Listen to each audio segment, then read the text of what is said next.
कल हम लोग बात कर रहे थे बहते हुए द्रव की ऊर्जाएं, है ना। तो बहते हुए द्रव की आपने पढ़ी थी 3 ऊर्जा है, जिसमें एक हो गई है। अब आइए दूसरा, स्थितिज ऊर्जा यानी पोटेंशियल एनर्जी। तो अब बताइए क्या है पोटेंशियल एनर्जी।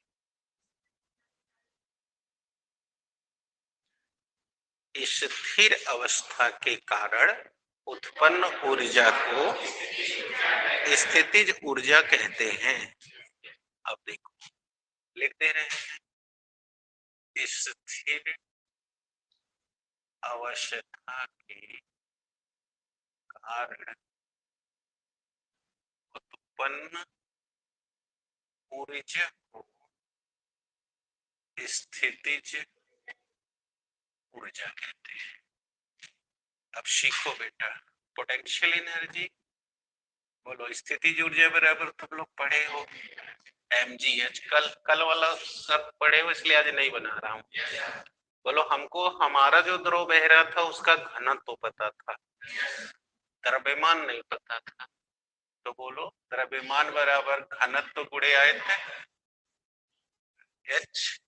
अब ये उस बहते हुए द्रव की संपूर्ण स्थितिज ऊर्जा हो गई।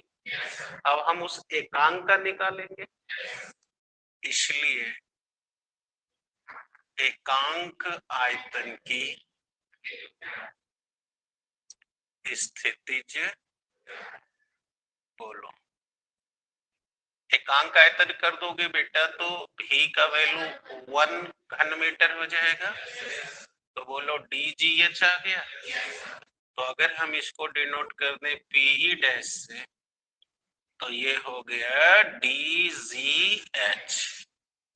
तो ये हो गई बेटा बहते हुए द्रव के एकांक आयतन की स्थितिज ऊर्जा। ठीक बेटा। अब आ जाओ दाब ऊर्जा में चले।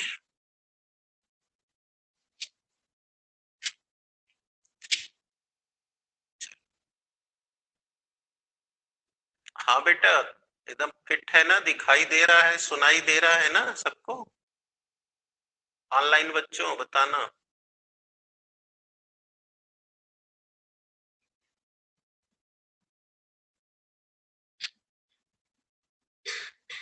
नीतीश बोल रहे हैं यस सर। ओके चले बेटा, अब कोई डाउट है तो आप कहाँ चले, दाब ऊर्जा की। बहते हुए द्रव की दाब ऊर्जा। वो सैनिटाइजर पीते भी रहे हैं सब, क्या नहीं छुआ है ना। हाँ नहीं तो तबीयत खराब हो जाएगी। ये बड़ा काम देगा ना, इसको घर में सरफ घोर के उसमें लगा दो, और कहियो जाओ अगर शौचालय तो आने के बाद काम करेगा। या उसी में थोड़ा शैम्पू डाल के कर दो तो थोड़ा महकेगा भी बढ़िया से। नहीं ये सब बुद्धि लगाना चाहिए ना, आप साइंस के बच्चे हो, आपको अपने हिसाब से कुछ न कुछ करना चाहिए। देखो इंजीनियरिंग के बच्चे वो पैडल स्वीप वाला बनाए हैं, ऐसे दबा दीजिए तो निकलेगा। ये सब होता है हमेशा, आप साइंस के बच्चे हो, कुछ न कुछ करते रहना चाहिए। नहीं तुम साइंस के नहीं हो, चलो आओ देखो, यहाँ देखो, पकड़ना। कल क्या बताए थे कि जैसे ही पानी बहता है पाइप फूल जाती है। तो ध्यान से समझना बेटा, क्योंकि अब हम दाब ऊर्जा पे काम करने जा रहे हैं। तो ये देखो, ये तुम्हारा पाइप है जिसमें किसी बिंदु ए पर इसका एरिया ए है बेटा, ठीक है। और इसमें जैसे ही द्रव बहता हुआ आया, बताओ इसके आने से ये पाइप फैल गया। तो बोलो ऐसे फैल गया तो डेल एक्स का विस्थापन कर गया। बोलो बिना दाब के तो विस्थापित होगा नहीं। तो तुम पढ़े हो ना बेटा कि कार्य को ही ऊर्जा कहते नहीं कहते, और ये विस्थापन दाब से हो रहा है। कठिनाई? तो चलो हल कर लेते हैं। तो लिखते हैं, जब किसी भी नली में कोई द्रव प्रवाहित होता है,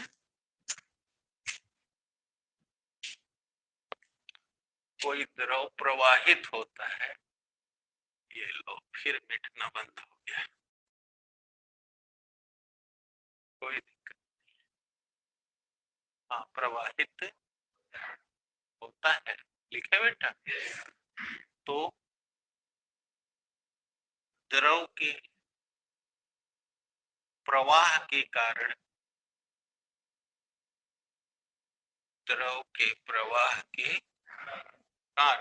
या उस पर दाब लगने से वह विस्थापित होती है।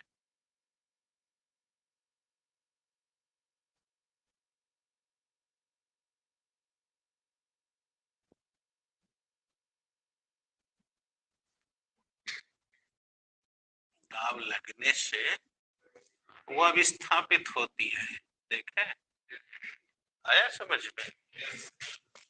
विस्थापित होती है, राइट है। अतः कार्य होगा, अतः हुआ कार्य ही हुआ, अब विस्थापित हो गया तो कार्य हो गया, अतः हुआ कार्य ही क्या कहलाता है? दाब ऊर्जा कहलाती है। अब बोलो कार्य कैसे निकालते? बल गुणे विस्थापन से, सीखते जाना। तो यहाँ देखो कितना विस्थापन हुआ, डेल एक्स। अब बल लगाओ, बताओ ये ठोस में है पाइप, तो तुम लोग पढ़े हुए हो, एकांक क्षेत्रफल पर लगने वाले बल को दाब कहते हैं, नहीं पढ़े हो? तो बोलो दाब P बराबर बल F बटे क्षेत्रफल A है, तो F बराबर बोलो P इंटू A, अब रखते हैं, तो F के जगह P into A into del x. तो बोलो ये जब पाइप फैलेगी तो उठ जाएगी ना, यानी ये विस्थापन ही ना ऊंचाई होगा, तो क्षेत्रफल गुणे ऊंचाई माने आयतन, तो चूंकि क्षेत्रफल गुणे ऊंचाई माने क्या होता है, तो क्षेत्रफल यहाँ A है और ये कितना फैला था, डेल एक्स बराबर भी। तो क्या हम इसको हटा के भी लिख सकते हैं? तो देखो ये P इंटू भी, अब ये आ गया तुम्हारा दाब। अब एकांक आयतन का चाहिए, इसलिए एकांक की दाब ऊर्जा, बोलो एकांक का मतलब भी का मान अब 1 हो गया, तो P गुणे 1, तो दाब ऊर्जा आ गई। समझ आ गया बेटा? तो इस प्रकार अब हम लोग ये जान पाए हैं कि अगर कोई द्रव बह रहा है तो बहते हुए द्रव की कुल 3 ऊर्जाएं हैं। दाब ऊर्जा P, गतिज ऊर्जा हाफ dv स्क्वायर और स्थितिज ऊर्जा dg, ये 3 ऊर्जा है। आ गया? अब ऊर्जा संरक्षण, पहले इतना कर लिए ना सब लोग। अब ऊर्जा संरक्षण का तुमने नियम पढ़ रखा है बेटा। ऊर्जा संरक्षण का नियम में पढ़ा था कि ऊर्जा का कभी विनाश नहीं होता, एक प्रकार की ऊर्जा दूसरे प्रकार की बदलती है। अब चलो जरा यहां समझो, देखो ये देख लो दाब, ये तुम्हारी दाब ऊर्जा है, ये स्थितिज ऊर्जा है। अब तुम लोग पढ़े हुए हो कक्षा 9 में भी और अभी कल परसों में भी दिखाया कि द्रव का दाब P बराबर HDG होता है, और यहां देखो बहते द्रव की स्थितिज ऊर्जा DGH होती है, यानी यही बतिया है ना। जरा सोचो सोचो, HDG को DGH भी कह सकते हैं। देखा, ये नहीं आ रहा है, ये द्रव दाब की है। तो देखो, अगर इसमें देखो तो जब तक द्रव बदलोगे नहीं, घनत्व तो नहीं बदलेगा। जी हर जगह समान लगता है, अतः डीजी बताओ कांस्टेंट हो गया, तो तुम्हारा सीधे सीधे जो दाब है वह गहराई के या ऊंचाई के समान होता है। यानी गहरा कम है तो दाब कम, गहरा ज्यादा है। यही बात हम स्थितिज ऊर्जा के लिए भी कह सकते हैं कि गहराई कम तो स्थितिज ऊर्जा कम, गहराई ज्यादा, इसका मतलब साफ साफ हो गया कि दाब ऊर्जा और जो स्थितिज ऊर्जा है ये दोनों गहराई पे डिपेंड है। और अगर ये बढ़ेंगे तो तुम जान ही रहे हो कि ऊर्जा संरक्षण के अनुसार ऊर्जा नियत रहेगी। अगर ये दोनों बढ़ेंगे तो जो ये आपकी गतिज ऊर्जा हाफ dv² है वो घटेगी, और अगर ये गतिज ऊर्जा बढ़ेगी तो ये जो दाब और स्थितिज ऊर्जा है ये घटेगी, क्योंकि ऊर्जा तो नष्ट होगी नहीं, केवल ऊर्जा एक से में बदलेगी। जैसे हमारे पास 100 रुपया है, इनके पास मान लो 100 रुपया है, तो टोटल एनर्जी 100 रुपया। अगर ये घर में ही रुके तो 100 रुपया इनके पास बनी रहेगी, लेकिन अगर ये घर से चली और बस पकड़ी तो बस वाला भाड़ा लेगा, तो 10 रुपया अगर भाड़ा ले लिया तो अब 90 बच गया, यानी कि स्टोर कम, अब स्टोर घटने लगा और गतिज बढ़ने लगा। तो अब 10 रुपया भाड़ा और 90 रुपया जेब में, अभी मिला के 100 रुपया है कि नहीं है। फिर आगे बढ़े, इनकी परम मित्र मिल गई, कहें कि आइए थोड़ा नाश्ता हो जाए, तो ये दोनों मिलके 20 रुपया नाश्ता कर गई, तो बोलो अब 20 रुपया और निकल गया, तो अब बोलो 70 बच गया, तो 70 स्थितिज जेब में गई और 10 20 ये निकल के चली गई, और फिर दोनों योग कर दो तो फिर 100 हो गया। अर्थात ऊर्जा कहीं जा नहीं रही। अब ये घर जाएंगे और बताएंगे, पापा पूछेंगे कहाँ पैसा खर्चा किए, तो बताएंगी ना कि 10 भाड़ा में गया, 20 रुपए नाश्ता में गया, तो कहेंगे अब 2 बचा हुआ तो ये 70 दे दी, तो कहेंगे ना हाँ 100 रुपया का हिस्सा हो गया, ये नहीं कहेंगे। इसका मतलब कि ऊर्जा नष्ट नहीं हुई, क्योंकि उनको मालूम है 100 रुपए इनका बर्बाद नहीं गया है, क्योंकि बच्चे ने 10 रुपए भाड़े में दिया है, 20 रुपए का खुद खाया है, तो पैसे की उपयोगिता क्या है, अपनी जरूरतों को पूरी करना। तो वो 30 रुपीज काइनेटिक हो गई, 70 पोटेंशियल हो गई, और टोटल मिला के टोटल एनर्जी 100 रुपए हो गई। तो ऊर्जा संरक्षण ही कहता है कि ऊर्जा का विनाश एक प्रकार की ऊर्जा। ओके, तो इसलिए जब कोई द्रव बह रहा होगा तो अगर उस बहते द्रव की गतिज ऊर्जा बढ़ रही होगी तब उसकी दाब ऊर्जा और स्थितिज ऊर्जा घटेगी, और यदि उसकी गतिज ऊर्जा घट रही है तो उसकी दाब ऊर्जा बढ़ेगी। और आप याद रखिए, ये बढ़ने का मतलब स्थिर होना। इसीलिए हमने क्या कहा था पिछले दिन कहा था कि गहरी नदियां शांत क्यों होती हैं, क्योंकि गहराई ज्यादा है तो दाब ऊर्जा और स्थितिज ऊर्जा अधिक है और गतिज ऊर्जा कम है, इसलिए हमको शांत लग रहा है। क्योंकि गतिज ऊर्जा गति के कारण तो धीरे धीरे चल रही है, इसलिए शांत लग रहा है। अब हमने कहा था छिछली नदियां या नदी का किनारा पानी तेज क्यों भागता है, तो जब किनारे आ गए तो बताओ गहराई कम हो गई, तब दाब ऊर्जा और स्थिति कम हो गई और गति बढ़ गई, इसलिए पानी तेज जा रहा है। सिंपल सी बात। तो अब तुम लोग बेटा अपने दिमाग में ये बात बैठा लो कि स्थितिज ऊर्जा और दाब ऊर्जा बढ़ेगी, और अगर वो घटेगा ये बढ़ेगा। चलो प्रैक्टिकल करते हैं तुरंत। हमारी कपियां दो तो बेटा। Very good. अब देखो, ये काफी जिंदा नहीं हुआ हुआ है, तो दूसरा काफी दो। अब देखो, देखा अभी क्या हुआ है, पकड़ो हाथ से नीचे, खड़ा होकर पकड़। ओ नो, इसके चलो तुम आ जाओ, बैठो बैठो, ये खुदा मरी हुई है, इसके नीचे हाथ लगाओ। अब देखो क्या हो रहा है, थोड़ा सा बगल हो जाए सबको दिखे। अब देखो हमने मुंह से फूका, बोलो गतिज ऊर्जा बढ़ गई, तो ऊपर का दाब कम हो गया और नीचे की हवा पर कोई प्रभाव नहीं पड़ा, तो उसका वेग कम है, दाब ऊर्जा अधिक है, इसलिए पन्ना उठ गया, क्योंकि दाब नीचे से ऊपर डाल दिया और पन्ना देख लो, अभी नहीं ना कुछ हो रहा है, देख नहीं आया, देखो उठ रहा है कि नहीं, क्योंकि ऊपर की हवा का वेग जैसे ही ज्यादा किया, बोलो गतिज ऊर्जा बढ़ गई, दाब ऊर्जा कम, और नीचे की हवा पर हमने कुछ नहीं किया, अतः इसकी गतिज ऊर्जा कम, दाब ऊर्जा, तो ये नीचे से अधिक दाब से कम की ओर डाल दे रहा है, और ये आगे समझ में, अभी नहीं आ गया।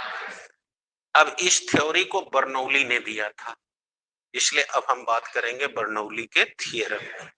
पहले ये कॉन्सेप्ट लिख लो नीचे से, अभी इतना में कोई डाउट्स है?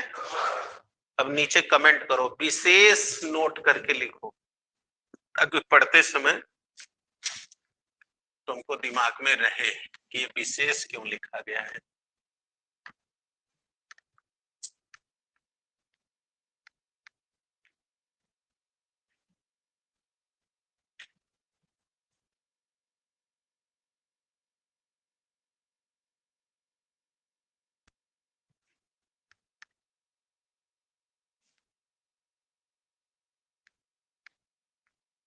हो गया बेटा, बोले लिखो, बहते हुए द्रव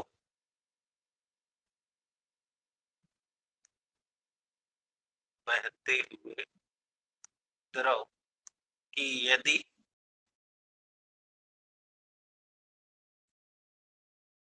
बहते हुए द्रव की गतिज ऊर्जा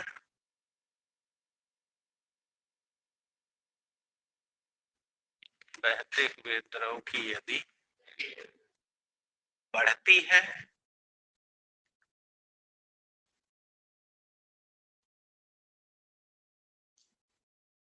गतिज ऊर्जा क्या होती है, बढ़ती है, तो स्थितिज ऊर्जा एवं दाब ऊर्जा, बोलिए क्या होगा, घटेगा, घटेगा।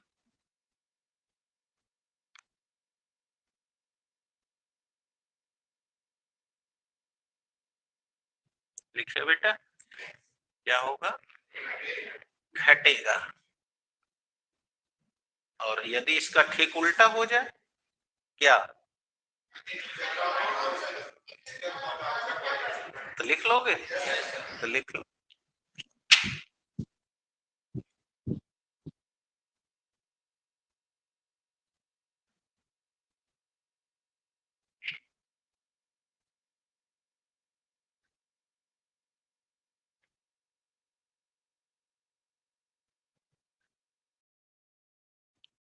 फिर से बोले,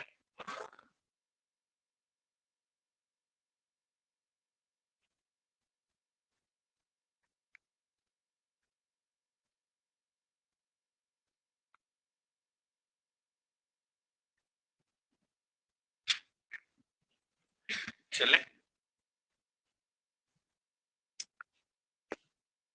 अब चले बर्नौली थ्योरम की ओर, यानी बर्नौली का प्रमेय। ये मोस्ट इंपॉर्टेंट है बेटा, बर्नौली का प्रमेय, यानी बर्नौलीज थ्योरम।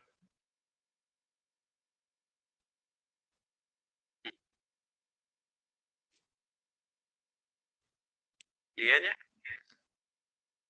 जानते हो बेटा क्या है, अभी जो ये तुम लिख कह रहे थे ऊर्जा संरक्षण वाली बात, वही बात बर्नौली कह रहे हैं। क्या कह रहे हैं, कि यदि किसी भी असमान अनुप्रस्थ परिच्छेद के क्षेत्रफल वाली नलिका में कोई द्रव बह रहा है तो किसी क्षण किसी भी बिंदु पर उनकी तीनों ऊर्जाओं का योग हमेशा नियत रहता है। यानी ये सब देखो तो ये ऊर्जा संरक्षण ही तो कह रहे हैं। इसी को बर्नौली का प्रमेय कहते हैं। समझ आ गई? बोलना तो आसान है, लिख लो।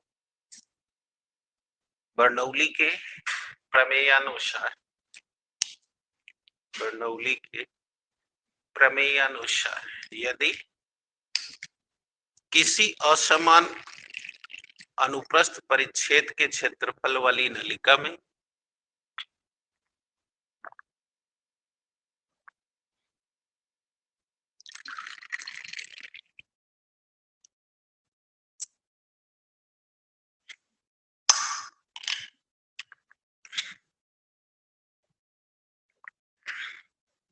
किसी भी असमान अनुप्रस्थ परिच्छेद के क्षेत्रफल वाली नलिका में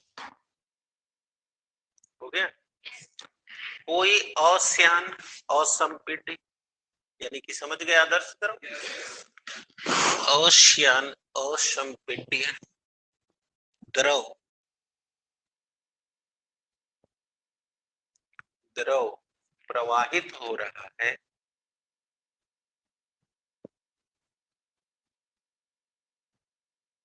प्रवाहित तो किसी क्षण किसी भी बिंदु पर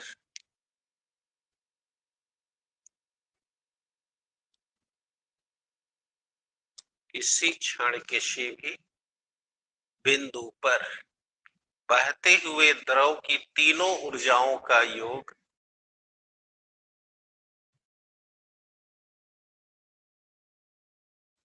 तीनों ऊर्जाओं का योग सदैव नियत होता है। सदैव, हाँ। अब आइए बेटा देखिए, अब ये देखिए,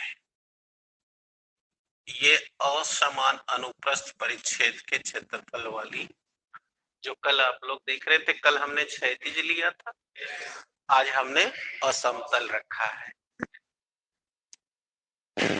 ये देखिए, ये आधार है और आधार पर देखिए हमने एक एक्स वाई असमान अनुप्रस्थ परिच्छेद के क्षेत्रफल वाली नलिका लिया है। क्योंकि अभी कल आपने सुना था कि अगर हमें किसी भी नली से द्रव को बहा के ले जाना है तो जब तक हम असमान अनुप्रस्थ परिच्छेद की क्षेत्रफल की नलिका जोड़ते नहीं जाएंगे तब तक वो द्रव नहीं बहेगा। कल नहीं बताए नहर के बारे में हर चीज बताए, तो ये रहा।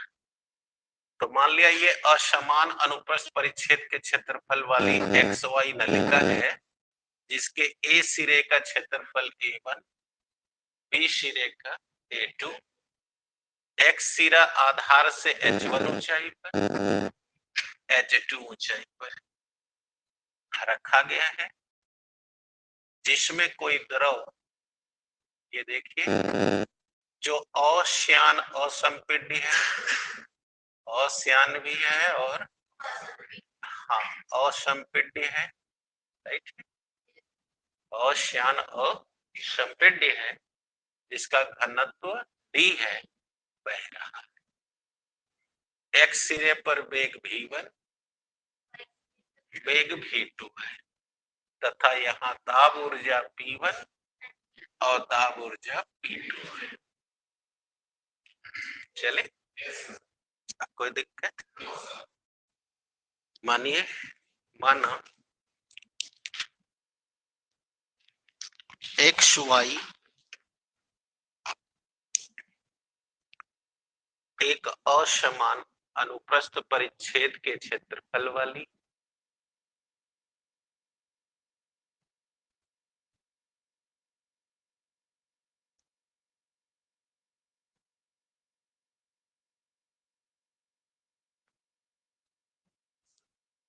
अनुप्रस्थ परिच्छेद के एक नलिका है,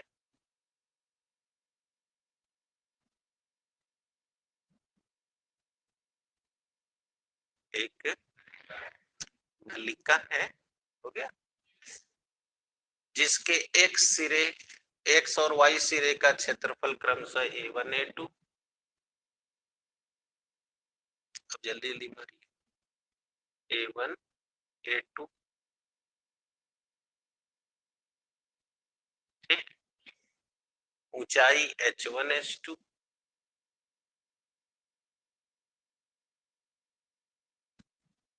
जिस H2 है, जिसमें D घनत्व का एक द्रव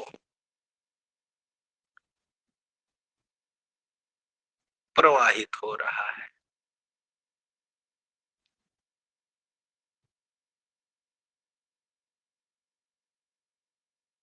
द्रव आया बेटा, प्रवाहित हो रहा है। परेशानी, एक सिरे पर दाब P1 तथा वेग V1 तथा वाई सिरे पर दाब P2 और वेग V2 है। लिखे बेटा? तो अब बोलिए, आपका नियम क्या कह रहा था कि किसी क्षण किसी भी बिंदु पर तीनों ऊर्जाओं का योग नियत रहेगा, ऐसा कह रहा है।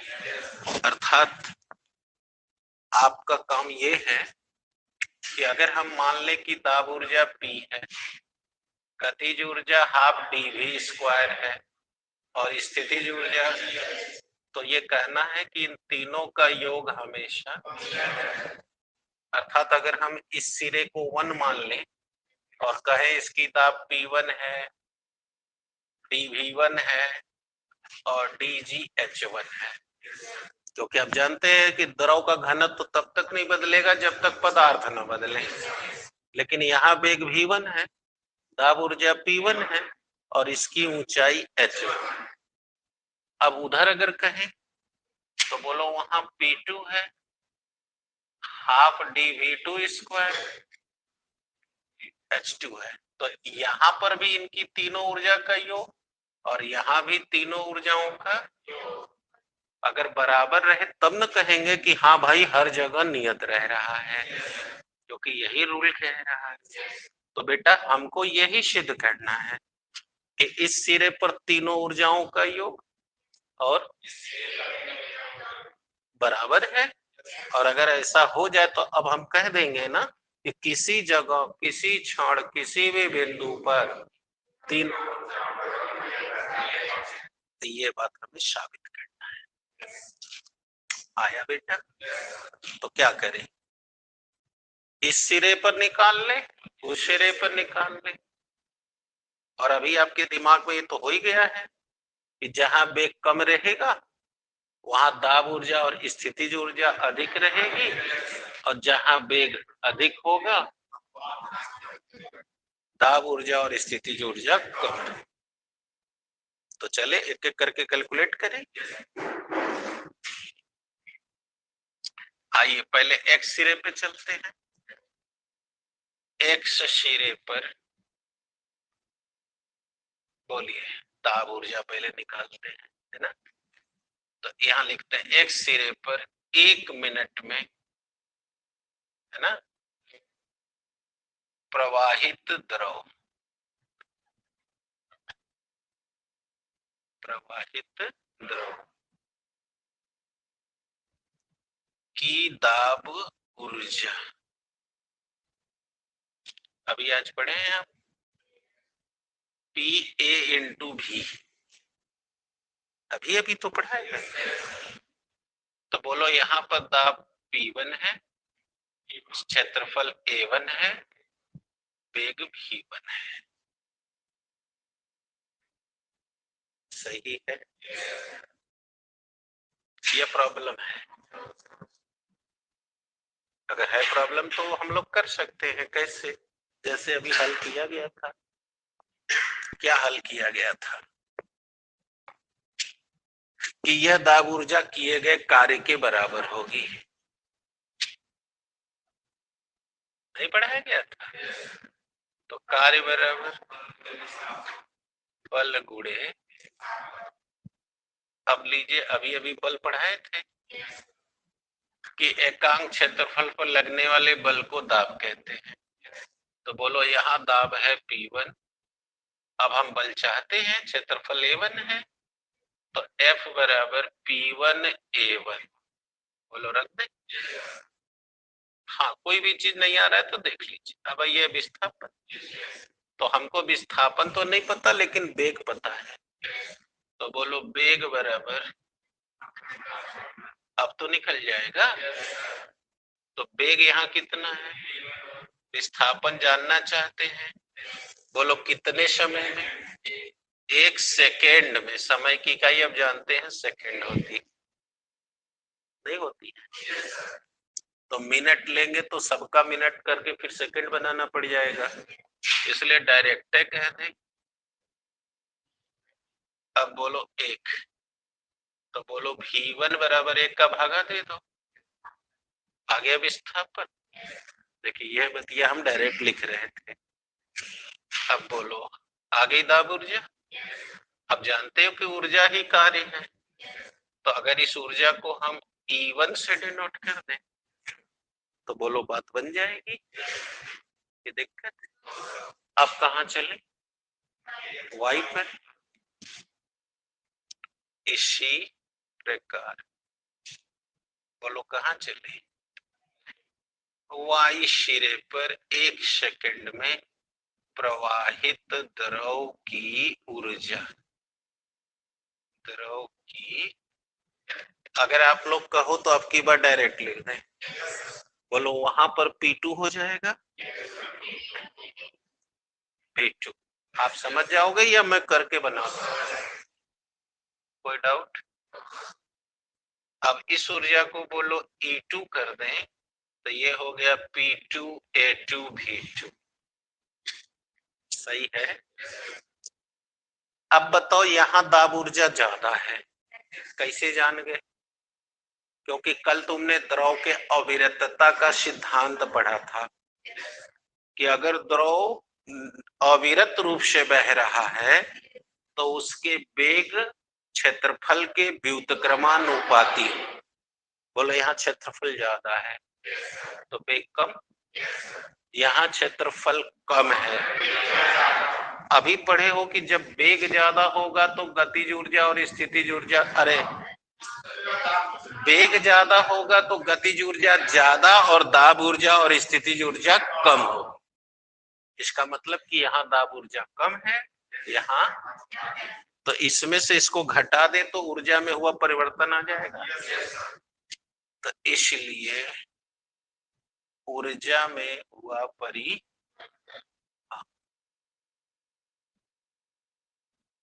बोलो E1 में से, बोलो परिवर्तन को हम डेल से शो करते हैं, तो P1 A1 V1 minus P2 A2 V2, सही है? यह दिक्कत है। हाँ बच्चों, तुम लोग को नहीं दिख रहा है ना? तो अभी तुम लोग थोड़ा देख लो फिर हम ऊपर लिख लेते हैं, देख लो। P1 A1 V1 minus P2 A2 V2। अब जो नहीं दिखेगा उसे हम ऐसे दिखा देंगे। अब चले, बोलो दिक्कत है? अब घबराओ नहीं, देखते रहो। बताओ यहाँ से द्रव अगर बह के गया है तो यह अविरतता का सिद्धांत है। तो अब हम यहाँ लिख देते हैं द्रव के अविरतता के सिद्धांत अनुसार, सही है? बोलो क्या अविरतता का सिद्धांत था? कि अगर असमान अनुप्रस्थ परिच्छेद के क्षेत्रफल वाली नलिका में कोई द्रव बह रहा है तो किसी क्षण किसी भी बिंदु पर उसके क्षेत्रफल और वेग का गुणनफल हमेशा नियत है। तो बोलो कल का पढ़े हो A1V1 बराबर A2V2 हमेशा कांस्टेंट रहेगा। तो अब अगर हम बताओ तो A1V1 A2V2 की जगह अब A भी लिख दे कि ना लिख दे? तो बोलो यहाँ A1V1 और A2V2 इसके जगह भी ए भी लिख दे और इसके भी जगह ए भी, क्योंकि रूल कहता है इनका गुणनफल नियत रहता है। तो मान लिया इनका गुणनफल ए भी है, तो बोलो A1V1 के जगह भी ए भी लिख दे और इसके जगह भी। तो बोलो डेल ई बराबर हो गया P1 ए भी माइनस P2 ए भी। बोलो ए भी कॉमन हो जाएगा तो क्या बच जाएगा P1 minus P2 equation number. अब तुम समझ गए होगे कि यह V1 वेग नहीं है, विस्थापन है और ये क्षेत्रफल है। तो बताओ विस्थापन हो जाए तो उसी को ऊंचाई कहोगे, तो क्षेत्रफल गुणे ऊंचाई माने आयतन। अतः ए भी की जगह बोलो आयतन लिखते। तो अब तुम बताओ ये आयतन हो जाएगा, यानी अब हम इसे चाहें तो कैपिटल भी P1 माइनस P2 भी लिख सकते हैं। अब दूसरी बात समझो, अगर ये ऊर्जा कमी हुई है तो गई कहां? तो आपने कहा कि ऊर्जा का विनाश नहीं होता, बोलो वो ऊर्जा गतिज और स्थितिज ऊर्जा में कन्वर्ट हो गई। तो अब हम एक सिरे पर दोनों का ऊर्जा निकाल लें, क्या लिख दे रहे हैं, चूंकि ऊर्जा का विनाश नहीं होता, राइट, अतः यह गतिज और स्थितिज में कन्वर्ट हुई है। अतः यह आई कमी, माने ये जो ऊर्जा में कमी आई है, आई कमी बोलो गतिज ऊर्जा एवं स्थितिज में बदली है ना जी। तो इसलिए अब एक सिरे पर गतिज और स्थितिज ऊर्जा निकाल लें।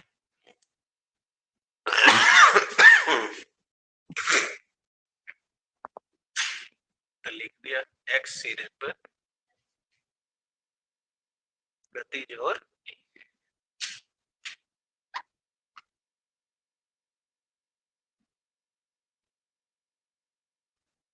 गतिज एवं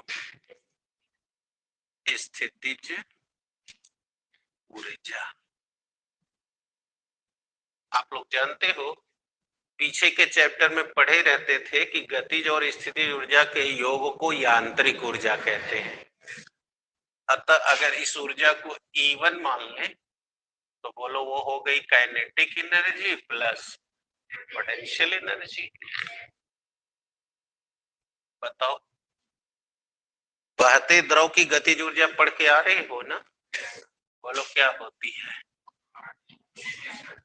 तो जहां तुम बात कर रहे हो वहां V1 है और स्थितिज ऊर्जा बोलो DGH होती है। तो जहां बतिया रहे हो वो ऊंचाई H1 पे है, निकल गई। अब इसी प्रकार Y सिरे पर चले, Y सिरे पर बोलो डायरेक्ट लिखते, बोलो क्या लिखते हैं? वेरी गुड, अब दिक्कत तो नहीं है। अब बोलो अब इसमें चूंकि यह यहां से यहां गई है तो यहाँ दाब ऊर्जा जब बढ़ेगा तो गतिज ऊर्जा घटेगी, यानी अब इसमें से इसको घटा दें क्योंकि वहां गतिज ऊर्जा बढ़ी हुई है। तो इसलिए ऊर्जा में आई कमी। बोलो E2 में से E1 घटा दें, बोलो अब ये हो गई डेल ई। अब बोलो E2 half dV2 square plus DGH2 में से ये घटा दे, हाफ dV1 स्क्वायर प्लस घटा दिया, बोलो half dV2 square plus DGH2। बोलो घटाते समय चिन्ह बदल जाता है, बोलो अब ये माइनस हो जाएगा। DgH1। अब बोलो आ गया ये ऊर्जा में कमी, तो जो कमी यहाँ आई थी वही ना यहाँ बदली है।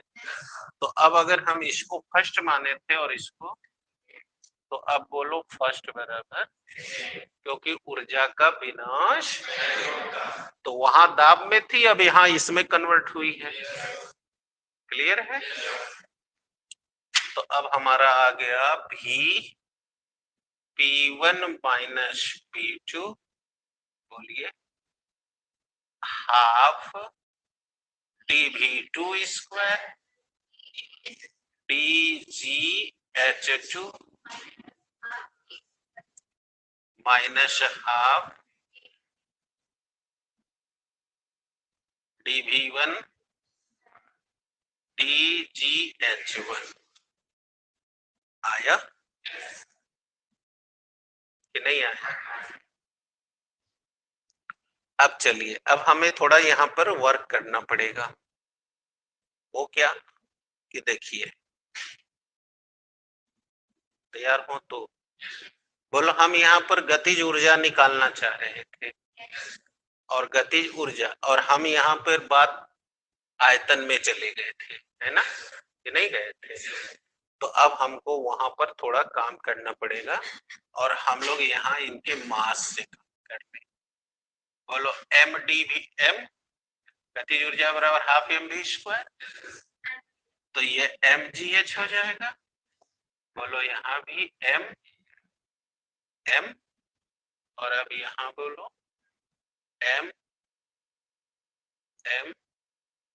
क्या बात समझ आ रही है? क्योंकि हम गतिज ऊर्जा के सूत्र से निकालेंगे। क्लियर हो रहा है?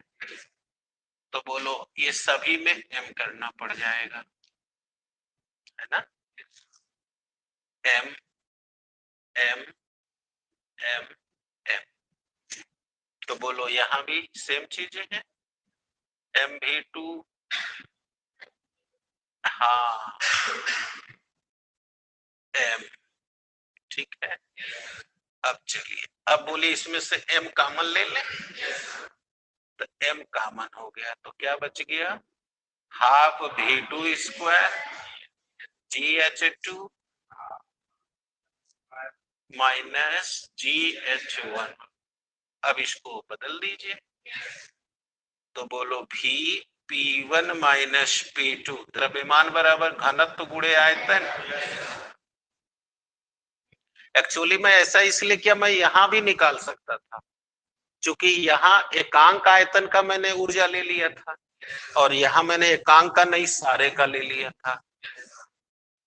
तो या तो अगर मैंने डी में निकाला है तो फिर यहाँ पर मुझे एकांक आयतन करना पड़ेगा, क्योंकि आपको पता गया था कि ये एकांक आयतन की गतिज ऊर्जा होती है, तो इसीलिए हमको बदलना पड़ गया।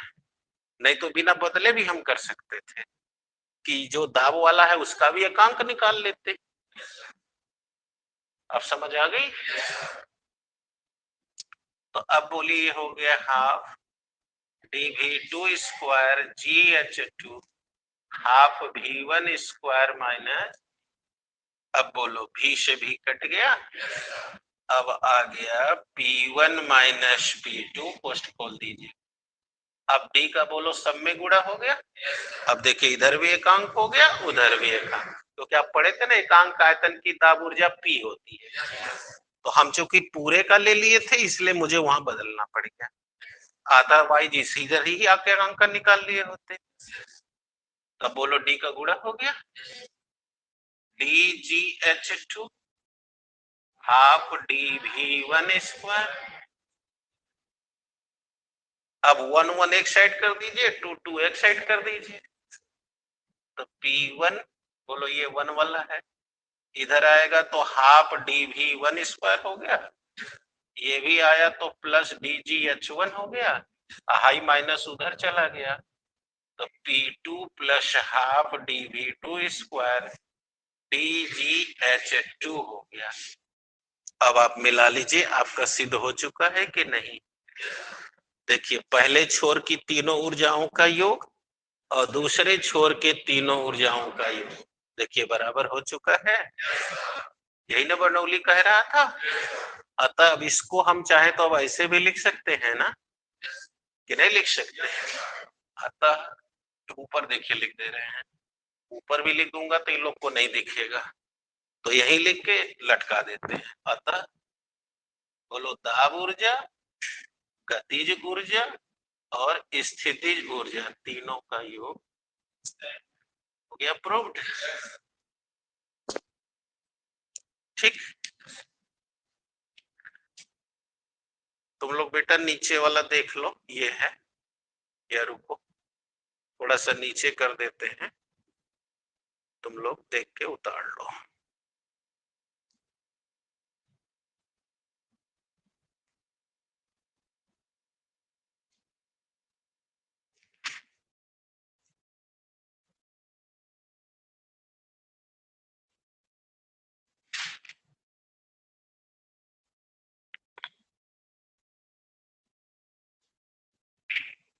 हाँ बेटा, अब तो दिख रहा है ना ऑनलाइन बच्चों, देखो दिख रहा है ना नीचे वाला।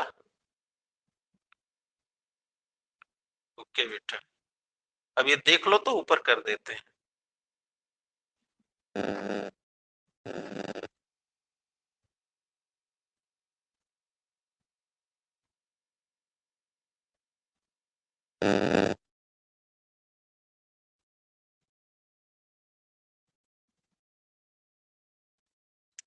क्लियर? अब ये डेरिवेशन मोस्ट इंपॉर्टेंट है, देख लो कैसे बोर्ड परीक्षा में बहुत बार आया हुआ है। अब तुम लोग समझ ही गए हो कि 11 में जो एनुअल परीक्षा होगी उसमें इसकी संभावना ज्यादा है ना। अभी हम क्या जाने, पेपर तो हम बनाते नहीं है कि हमको मालूम होएगा, अभी तो सर लोग जाने जो बनाते हैं। ये ऐसे सवाल जो है मात्र परीक्षा में आते हैं।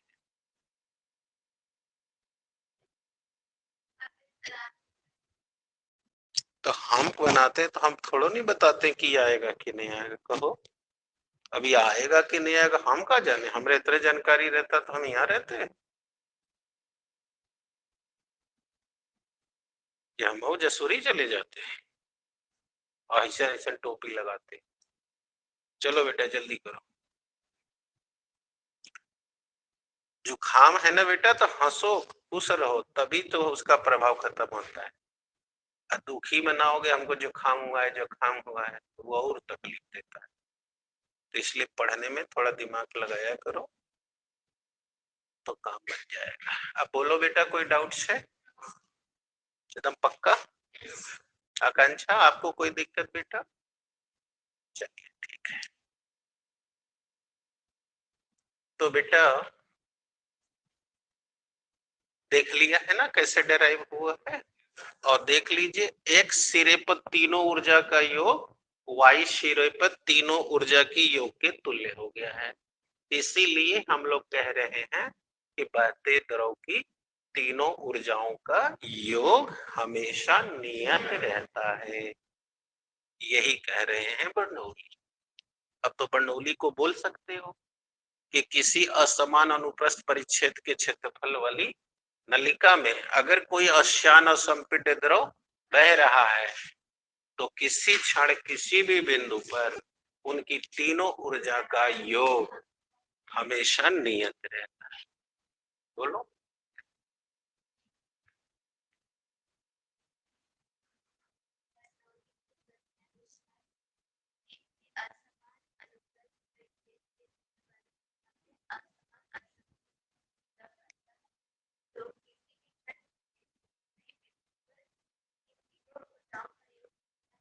यस, इसी को बर्नौली का नियम।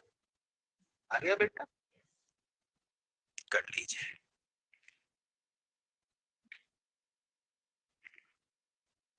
अब देखिए कल संडे है, आप 3 चैप्टर का न्यूमेरिकल देख के आइएगा।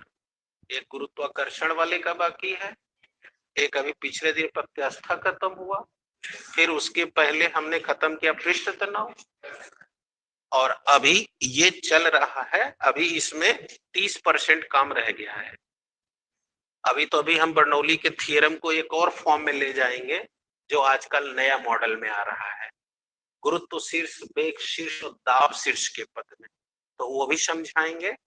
फिर टार्सेली का प्रमेय बताएंगे, फिर इसके ऊपर सैकड़ों कारण हैं, कारण एक्सप्लेन करेंगे, फिर वेग प्रवणता बताएंगे, फिर श्यानता गुणांक बताएंगे, फिर मार्जिनल वेलोसिटी बताएंगे, फिर बताएंगे आकाश में बादल कैसे तैरता है, पैराशूट से सैनिक कूदते हैं तो घाव क्यों नहीं लगता है। अब ये सब बता देंगे तब चैप्टर एंड हो जाए। तो तुम लोग के किताब में ये पृष्ठतना और ये वाला एक ही में दिया हुआ है, अलग अलग नहीं दिया है। तो तुम लोग आज और कल घर जाकर के गुरुत्वाकर्षण है ना, और इस सब का न्यूमेरिकल देख लो, जो नहीं आ रहा है उसे देख तो रहे ही होगे। अब जो टिक लगा के आना, और अगले दिन जब आओगे तो पहले ये खत्म कर देंगे, इसके बाद अब कहेंगे अब आप लोग न्यूमेरिकल। तो आप लोग 3 चैप्टर का जितना जल्दी हो सके न्यूमेरिकल पूछ लेना, तब इसके बाद फिर शुरू करेंगे, है ना। हाँ, ना पढ़ाने के बाद अब हमको ये चैप्टर ओवर हो जाएगा, तो अब हीट शुरू होगी, हीट, और हीट के बाद साउंड, बस खत्म। बस इतना फिजिक्स में, पूरा फिजिक्स खत्म है, तो तुरंत केमिस्ट्री शुरू कर देंगे। इसलिए अगला प्रयास ये करना है कि कल संडे के बाद मंडे से लेके और अगले संडे तक कोशिश करो कि पूरी फिजिक्स, ताकि अगले 5-7 दिन में केमिस्ट्री खत्म हो जाएगी, तो तुम लोग को आराम से मिल जाएगा 15-20, पूरा 1 महीने के लगभग टाइम मिल जाएगा। तो 1 महीने का टाइम मिल जाएगा, 1 महीने तैयारी करके तब वही 1 तारीख से एग्जाम शुरू हो जाएगी। क्लियर? ये तो पक्का मान के चलो कि 1 से एग्जाम शुरू होना ही है, 1 मार्च से, चाहे हमें एक्स्ट्रा लेके खत्म करना पड़े, चाहे जैसे। क्लियर? ओके बेटा, हो गया, यहाँ तक कर लिया। तो अब अगले दिन के लेक्चर में इसके आगे तो काम समझ आ गई है। तो अभी अगले दिन तुम लोग को बुक नहीं लानी है, क्योंकि ये खत्म होगा तब ना पूछोगे। हाँ, ओके बेटा ऑनलाइन स्टूडेंट, अब हम लोग मंडे को मिलेंगे। आप लोग भी सुनी गए क्या मैंने बोला है, आप लोग भी सुन गए हैं, कर लीजिए।